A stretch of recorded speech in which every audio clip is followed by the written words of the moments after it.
আমার কথা শোনা যাচ্ছে?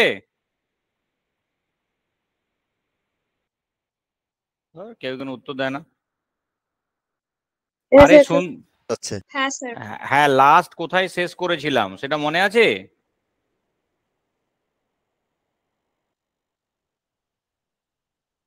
অ্যাডভেন্ট অফ ইউরোপিয়ান পড়াচ্ছিলাম, লাস্ট কোথায় শেষ করেছিলাম? আরে তোমরা কি আগের ক্লাসে কেউ ছিলে না এতজনের মধ্যে? স্যার ফরাসি অব্দি এসেছিলেন। ফরাসি অবধি কমপ্লিট হয়ে গেছে তো? হ্যাঁ ফরাসি অব্দি। ঠিক আছে।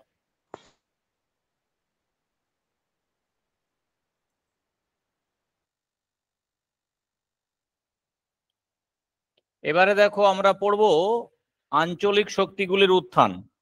এই পর্বে আমরা পড়ব বেঙ্গল, তারপরে আমরা পড়ব হায়দ্রাবাদ, তারপরে আমরা পড়ব অয়োধ, আর 4 নম্বরে আমরা পড়ব কর্ণাটকা।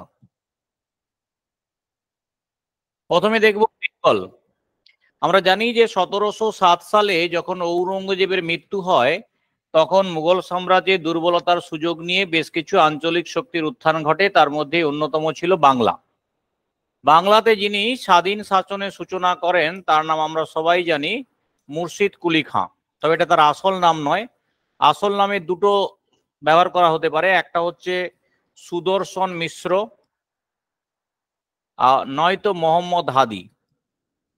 মনে রাখবে তিনি জন্মসূত্রে দক্ষিণ ভারতের এক ব্রাহ্মণ পরিবারে জন্মগ্রহণ করেন, সেই জন্য তার আসল নাম সুদর্শন মিশ্র। পরে তাকে যার কাছে বিক্রি করে দেওয়া হয় তিনি তার নাম দেন মোহাম্মদ হাদি। তা মুর্শিদ কুলি খাঁ তার যে রাজস্ব ব্যবস্থা ছিল তার নাম ছিল মাল জামিনী ব্যবস্থা, এবং তিনি বাংলার পাশাপাশি উড়িষ্যারও সুবেদারি পদ লাভ করেছিলেন মুঘল সম্রাট ফারুক শেয়ারের কাছে। তবে হ্যাঁ, তাকে আগে বাংলার দেওয়ান করেছিলেন কিন্তু ঔরঙ্গজেব।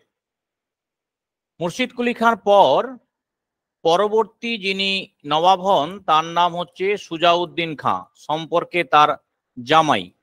সুজাউদ্দিন খাঁ সম্বন্ধে আমরা 3টে তথ্য মনে রাখবো। তার রাজত্বকালকে বলা হয় বাংলায় শান্তি ও সমৃদ্ধির যুগ, যেটাকে আমরা বলি পিস অ্যান্ড প্রসপারিটি। 2 নম্বর আমরা মনে রাখবো 1733 সালে তার সময় প্রথম বাংলা বিহার উড়িষ্যা বাংলার অধীনে আসে। আর 3 নম্বর মনে রাখবো তার দুজন সহকারী ছিলেন অন্যতম, তাদের নাম ছিল আলম চাঁদ আর হচ্ছে ফতে চাঁদ। মনে রাখবে এই ফতে চাঁদ ছিলেন প্রথম ব্যক্তি যিনি কিন্তু জগৎ শেঠ উপাধি পেয়েছিলেন।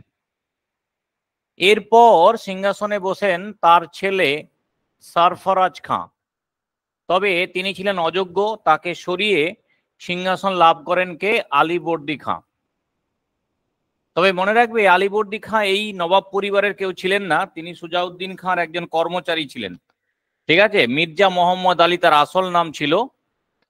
তাকে আলীবর্দী খাঁ নাম দিয়েছিলেন সরফরাজ খাঁ, সুজাউদ্দিন খাঁ। এবং 1740 থেকে 1756 পর্যন্ত তার পিরিয়ড ছিল।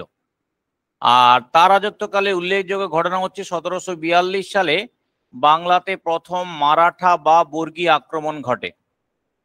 তিনি ইংরেজদের মৌমাছি জাতের সঙ্গে তুলনা করেন। আর এই যে আক্রমণকারী ছিলেন তার নাম ছিল ভাস্কর পণ্ডিত, এবং তাকে যিনি আক্রমণ করতে পাঠিয়েছিলেন তার নাম ছিল রঘুজি ভোঁসলে। ভাস্কর পণ্ডিতকে তিনি হত্যাও করেছিলেন, কিন্তু আক্রমণ কিন্তু বন্ধ হয়নি। শেষ পর্যন্ত 1751 সালে একটি সন্ধির মধ্য দিয়ে এই আক্রমণ বন্ধ হয়। তাতে উড়িষ্যার অর্ধেক অংশ এবং বাংলা থেকে 12 লক্ষ টাকা কর আদায়ের অনুমতি দিতে হয় মারাঠাদের। এরপরে আলীবর্দী খাঁর পর তার নাতি সিংহাসনে বসেন, তার নাম আমরা সবাই জানি সিরাজউদ্দৌলা। 1756 থেকে 57 তিনি সিংহাসনে ছিলেন।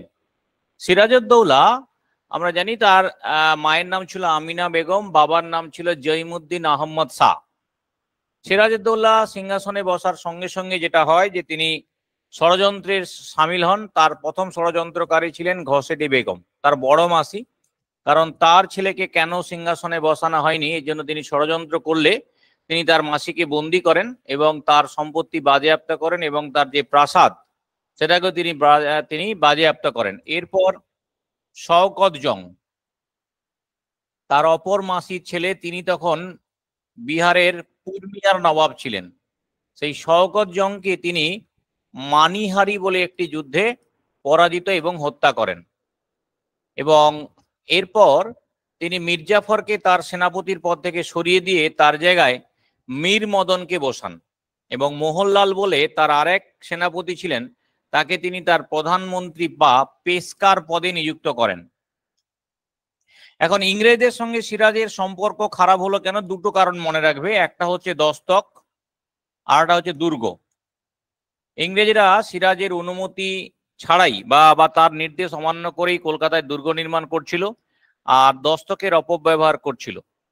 এইরকম একটা দুটো বিষয়কে কেন্দ্র করে সিরাজের সাথে ইংরেজদের দ্বন্দ্ব শুরু হয় এবং সিরাজ প্রথম 1756 সালে ওদের কাসিম বাজার কুঠি দখল করেন।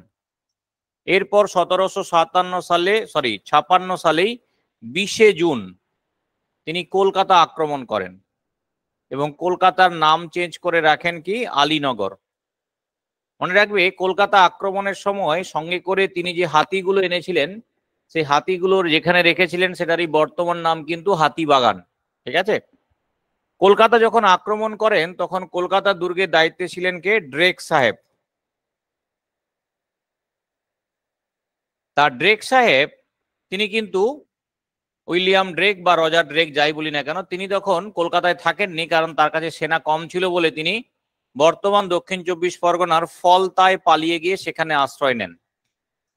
তা সিরাজ বলা হয় 1757 সালে ওই যে 20 জুন কলকাতা আক্রমণ করেন, সেই দিন রাত্রে তিনি নাকি 146 জনকে 18x14 ফুট একটি ঘরে তিনি নাকি আটকে রাখেন। এতে পরের দিন 123 জনের মৃত্যু ঘটে, অর্থাৎ মাত্র 23 জন বেঁচে থাকে। এটা বলছেন কে না, হলওয়েল বলে একজন ইংরেজ কর্মচারী। এটাকে আমরা অন্ধকূপ হত্যা বলি, যদিও এই ঘটনার সত্যতা নিয়ে কিন্তু অনেক প্রশ্ন আছে, কারণ ওই পরিমাণ কক্ষে এতজনকে রাখা আদৌ সম্ভব কিনা এটা নিয়ে অ্যানিবেশন মন্তব্য করেছিলেন যে এখানে জ্যামিতি বলে দিচ্ছে পাটিগণিতের অঙ্কটা ভুল। যাই হোক, সিরাজ কলকাতা তো দখল করলেন, নামও রাখলেন আলীনগর, কিন্তু কলকাতার যথাযথ নিরাপত্তার ব্যবস্থা না করেই তিনি কি করলেন না, তার একজন কর্মচারী বা সেনাপতি মানিক চাঁদকে তিনি কলকাতার দায়িত্ব দিয়ে মুর্শিদাবাদে ফিরে গেলেন। ইংরেজরা 1757 সালে 2রা জানুয়ারি তারা কলকাতা আবার পুনর্দখল করে, আবার যুদ্ধ শুরু হয়, কিন্তু সেই যুদ্ধে সিরাজ অবস্থা ভালো নয় দেখে সন্ধি করেন এবং 1757 সালের 9 ফেব্রুয়ারি সেই সন্ধি হয়। সেই সন্ধির নাম ছিল আলীনগরের সন্ধি।